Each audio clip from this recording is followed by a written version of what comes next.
Welcome back to Cognitive Lab. This is where we stop looking at language as words on a page and start looking at what it's actually doing to your mind.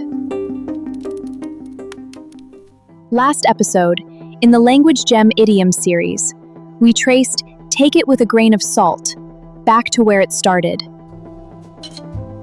77 AD, Rome.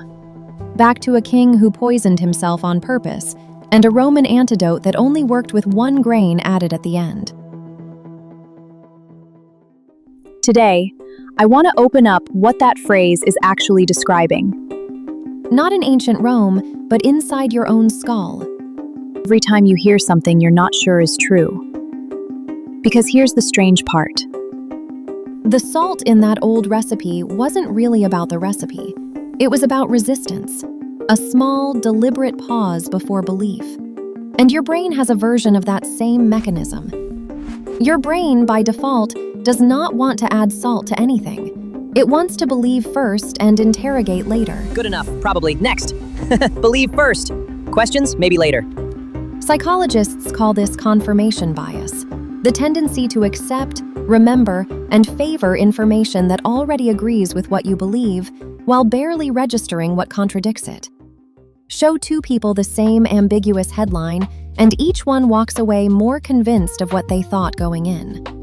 That's not a flaw, it's the system working as designed.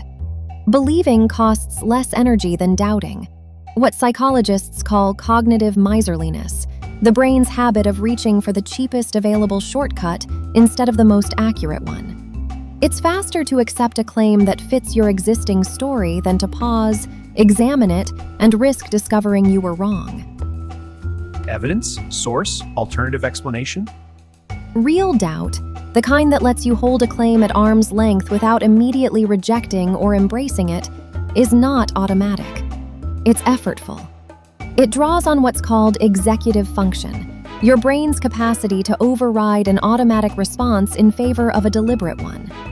That work happens largely in the prefrontal cortex, the region responsible for weighing, delaying, comparing, resisting the pull of the first plausible answer.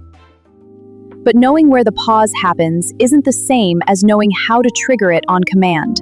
That's the harder question, and it's the one we'll open up in the next episode of Cognitive Lab.